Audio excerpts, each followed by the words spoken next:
کی دھوپ سے کہہ دو اب نہ کوئی گھبرائے، غم کی دھوپ سے کہہ دو اب نہ کوئی گھبرائے، غم کی دھوپ سے کہہ دو اب نہ کوئی گھبرائے،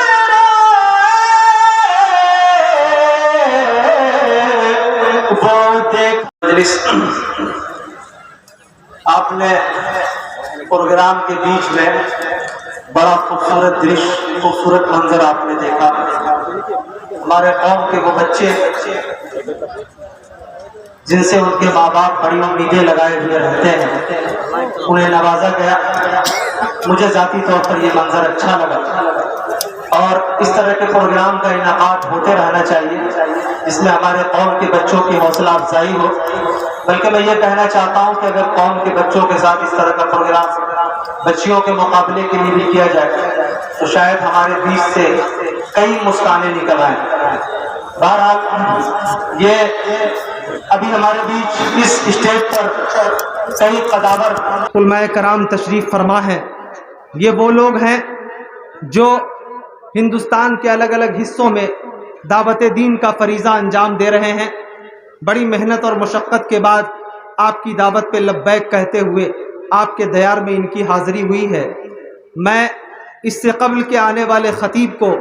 آپ کے روبرو پیش کروں۔ میں یہ چاہتا ہوں کہ یہ بیچ بیچ میں جو اتفاق سے مہاجر صفت لوگ بار بار آ رہے ہیں جا رہے ہیں، ان سے گزارش ہے کہ آپ بیٹھ جائیے۔ جوتا چپل اٹھاتے وقت یہ دیکھیے گا کہ وہ آپ ہی کا جوتا ہے یا کسی دوسرے کا ہے، اس کا خاص خیال رکھیے گا۔ اس لیے کبھی پچھلے دنوں میں گیا، ابھی پٹنہ میں تھا، ہمارے ایک دوست کہنے لگے کہ کیا بتاؤں، نیا شو روم سے جوتا لے کر کے آیا تھا، غلطی سے اتفاق سے عصر کی نماز میں پہنچ گیا، جوتا پہن کر کے چپل چھوٹ گیا۔ سنت سے جب فارغ ہوا کہ صاحب وہ چمکتا ہوا جو جوتا ہے وہ لے کر کے فرار ہو گیا، تو انہوں نے کہا کہ صاحب کبھی کبھار یہ احساس ہوتا ہے کہ سنت اگر تاخیر سے اگر پڑھے تو جوتا غائب ہو جاتا۔ بہرحال تو آپ لوگ یوں ہی مل جل کر کے بیٹھیے۔ کئی طرح کی فرمائشیں ہمارے بھائی، جب میں چونکہ آگے بیٹھتا ہوں تھوڑا انکمفرٹیبل فیل کرتا ہوں، اس لیے میں پیچھے بیٹھا رہتا ہوں اور میں یہ دیکھتا ہوں تاکہ بہت آرام سے سارے منظر کو اپنی آنکھوں میں قید کر سکوں۔ کسی ہندی لیکھک نے ایک بات کہا کہ جہاں نہ پہنچے روی وہاں پہنچے کبھی۔ کبھی جتنا پیچھے چھپا ہوا ہوتا ہے لٹریچر سے، ابھی ہمارے بھائی لوگ جو ابھی نوازے گئے جرنلسٹ لوگ، اتفاق سے 14-15 سال سے میرا بھی باضابطہ جرنلزم سے بہت گہرا تعلق ہے، بلکہ جرنلزم میں نے پڑھایا ہے، تو کئی اخبارات میں سب ایڈیٹر بھی رہا، تو میں یہ محسوس کر سکتا ہوں کہ ہمارے قوم کے یہ لوگ جو ہمارے قوم کے درد کو اخبار کی زینت بناتے ہیں، یہ بہت عزت اور احترام کے لائق ہیں، بلکہ ان سے بھی بڑھ کے انہیں نوازا جانا چاہیے۔ اگلی مرتبہ سے جب پروگرام کیجیے تو صرف ڈائری پہ انہیں بائے بائے مت کہیے، ساتھ ساتھ اگر ممکن ہوتا ہے کہ لفافہ بھی ان کو دے دیجیے تاکہ بیچارے دوبارہ جب آوے تو موٹر سائیکل میں ایک لیٹر تیل کے بجائے 2 لیٹر تیل بھروا کر کے آوے۔ بہرحال ابھی جب میں آ رہا تھا تو اسلم کانپوری رحمۃ اللہ علیہ جو اتفاق سے میں جہاں تک شاعری کو سمجھتا ہوں پڑھتا ہوں، مجھے محسوس ہوتا ہے کہ ہماری جماعت کے جو شعراء پیدا ہوئے ماضی میں، جن لوگوں کی شاعری کے اندر باضابطہ شاعری تھی، تو ان میں ایک اہم نام اسلم کانپوری رحمۃ اللہ علیہ کا ہے۔ مجھے ان کی ایک نعت بڑی پسند آتی ہے، IPLS کے لیے میں نے پڑھا بھی تھا، تو ابھی ایک صاحب نے فرمائش کی تو میں یہ چاہتا ہوں 2-3 شعر اس کے پیش کروں اور اس کے بعد میں شیخ عطاء الرحمن فیضی حفظ اللہ و طول کے بیچ پہنچتا ہوں۔ آپ 2-3 شعر ملاحظہ فرمائیے۔ غم کی دھوپ سے کہہ دو اب نہ کوئی گھبرائے، غم کی دھوپ سے کہہ دو اب نہ کوئی گھبرائے، غم کی دھوپ سے کہہ دو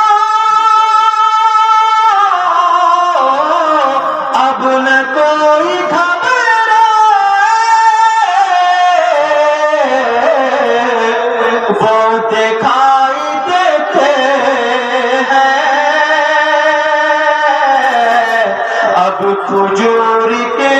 سائے وہ دکھائی دیتے ہیں، اب فجور کے سائے فخر انبیاء اسلم جا رہے ہیں مسجد کو، فخر انبیاء اسلم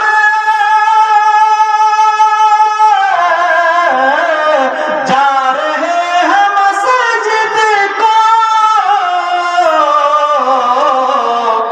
جا کے چاند سے کہہ دو، جا کے چاند سے کہہ دو بدلیوں میں چھپ جائے، غم کی دھوپ سے کہہ دو اب نہ کوئی گھبرائے۔ اور حضرت ایوب انصاری رحمت اللہ علیہ کا، ایوب انصاری رضی اللہ عنہ کا وہ واقعہ یاد کیجئے جب مدینے کے اندر رسول اللہ تشریف لاتے۔ بلکہ میں یہ کہتا ہوں کہ صاحب اگر ادھر ادھر جھانکنے کے بجائے اگر سیرت کی کتابیں، معتبر کتاب اگر ہم اپنی زندگی میں، یہ کہتا ہوں اس کو پڑھو نہیں، اس کی قرت کرو۔ سیرت کی کتابیں اگر آپ پڑھیں تو شاید زندگی کے ہر موڑ پہ آپ کو آئینے کی طرح محسوس ہوگی۔ وہ کتابیں رسول اللہ کی زندگی کے الگ الگ واقعات، سیرت کے اس پہلو کو بھی ذہن میں رکھے اور یہ شعر بھی ملاحظہ فرمائیں۔ غم کی دھوپ سے کہہ دو اب نہ کوئی گھبرائے، مصطفیٰ نے فرمایا ہم وہیں پہ ٹھہریں گے، مصطفیٰ نے فرمایا ہم وہیں پہ ٹھہریں گے، مصطفیٰ نے فرمایا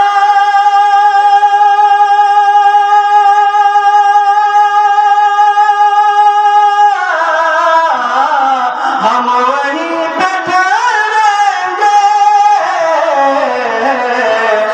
چلتے چلتے جس در پہ، چلتے چلتے جس در پہ اونٹنی ٹھہر جائے، چلتے چلتے جس در پہ اونٹنی ٹھہر جائے، غم کی دھوپ سے کہہ دو اب نہ کوئی گھبرائے، وہ دکھائی دیتے ہیں اب فجور کے سائے۔ حضرات بہت شکریہ۔ میں اس سے قبل کے آنے والے خطیب کو آواز دوں، میں منتظمین جلسہ سے خصوصی درخواست کرنا چاہتا ہوں کہ اسٹیج پر بیٹھے ہوئے لوگ،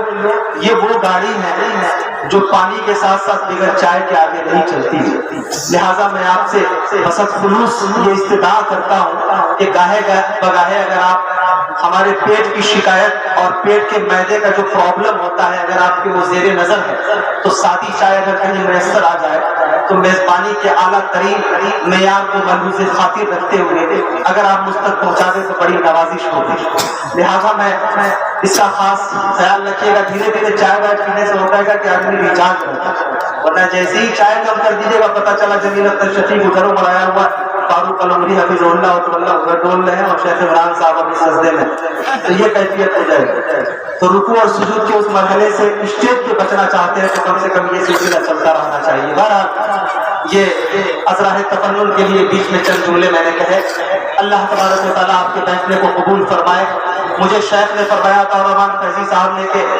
یہ بنگال کا علاقہ ہے اور شاید اردو شاعر کی حیثیت سے ہمارے دیار میں پہلی مرتبہ ہے۔ مجھے خوشی ہو رہی ہے کہ میں جب بنگالی سن رہا تھا تو میری ابتدائی تعلیم اتفاق سے کلکتہ میں 5.5 سال میں کولو پاڑا میں میری ابتدائی تعلیم بھی ہوا، ایک ہنکی ادارے میں، وہیں سے میں نے حفظ شروع کیا۔ 1991-92 کا یہ واقعہ ہے۔ بہرحال تو میں بنگال سے اس میرا بڑا گہرا تعلق ہے اور میں کچھ حد تک بنگالی بول بھی لیتا ہوں اور سمجھ بھی لیتا ہوں، بلکہ جس زمانے میں میں یہاں سے ریٹرن کیا تھا جامعہ ابن تیمیہ تو ہمارے جتنے بھی بنگال کے مالدہ مغربی بنگال کے احباب تھے ہم کو بنگالی ہی سمجھتے تھے، لیکن امتداد زمانے کا شکار ہو کر کے اردو نے اپنے آغوش میں اتنے بے دردی سے دبوچا کہ یہ سارے زبانیں دھیرے دھیرے اپنا راستہ لے کر کے کہیں اور چلی گئی، لیکن وہ کچھ حد تک سمجھ لیتا ہوں۔ لیکن یہ بہت اچھی بات ہے کہ میں اردو میں بڑی تیزی میں بھی بولتا ہوں تو یہاں بڑی محبت سے لوگ سنتے ہیں، ورنہ بنگال کے بہت کھاٹی علاقے میں گیا، لوگوں نے بڑی محبت سے بلایا اور راستے میں گئے تو کم سے کم 1 کلومیٹر تک انہوں نے نعرے تکبیر کی فلک شراب نعرے ایسے لگائے کہ میرا کلیجہ لرزہ برندام ہو گیا۔ جب میں اسٹیج میں پہنچا تقریر کیا پورا 1.5-2 گھنٹہ تک تو انہوں نے سنا، بعد میں فرمانے لگے کہ مولانا تقریر تو بڑی اچھی تھی لیکن زبان تھوڑی ہارڈ ہو۔ تو میں یہ سوچنے لگا کہ صاحب کوئی بات نہیں ہے، اگلی مرتبہ پریکٹس کر کے آؤں گا کہ آپ کے معیار پہ پورا اتر سکوں، لیکن مجھے یہاں پہ خوشی ہے کہ شاید پاکوڑ کے اندر جو ہمارے علماء کرام کی دور رس نگاہوں نے یہ فیصلہ کیا کہ یہاں پر عظیم الشان کانفرنس کا انعقاد کیا جائے، تو شاید وہ جانتے تھے کہ یہ وہی سرزمین ہے جہاں سے علماء صادق پور کا مقدس قافلہ گزرا تھا۔ میں نے تاریخ میں تقریباً میں نے 4 سال تک لگ بھگ ریسرچ کیا ہے، تو مجھے یہ محسوس ہوتا ہے، میں یہ جانتا ہوں کہ یہاں کے خدمات کیسے ہیں، اگر بلکہ بعض واقعات تو ایسے ہیں کہ اگر میں اپنے راؤ میں بولوں تو شاید میری بھی چیخیں نکل جائیں اور آپ بھی اپنی سسکیاں نہ روک پائیں۔ اللہ تبارک و تعالیٰ ان نفوس قدسیہ کی قبروں پہ اپنی باران رحمت کا نزول فرمائے۔ اللہ تبارک و تعالیٰ اسلاف کے ان چھوڑے گئے نقوش پر ہمیں اپنی زندگی کی راہیں طے کرنے کی توفیق عطا فرمائے۔ حضرات، انہی کلمات کے ساتھ میں یہ چاہتا ہوں عبد الرحمن فیضی حفظہ اللہ وتعالی جو ابھی ہمارے بیچ ایک کے بعد دوسرے لوگوں کو یہاں پر اسٹیج کے قربان گاہ میں اپنی محبت کا نذرانہ پیش کر رہے تھے، میں اب ان کے دیار تک پہنچتا ہوں۔ ان 4 مصروں کے ساتھ مجھے چہرہ دیکھ کر کے یہ اندازہ ہو جاتا ہے کہ علماء کرام کا کون سا پتلا کتنا زیادہ متحرک ہے۔ میں انہیں خراج تحسین پیش کرنا چاہتا ہوں ان 4 مصروں سے کہ تجلی آنے والے وقت کی راہوں میں بھر دی ہے، تجلی آنے والے وقت کی راہوں میں بھر دی ہے، پرانے آئینوں کی گرد ہم نے صاف کر دی ہے، ہمیں آتا ہے پرکھوں کی ہر ایک تاریخ پڑھ لینا، پرکھ لیتے ہیں گوہر کو خدا نے وہ نظر دی ہے۔ فضیلت الشیخ عطا الرحمن فیضی حفظہ اللہ وتعالی آپ کی محبتوں کے بیچ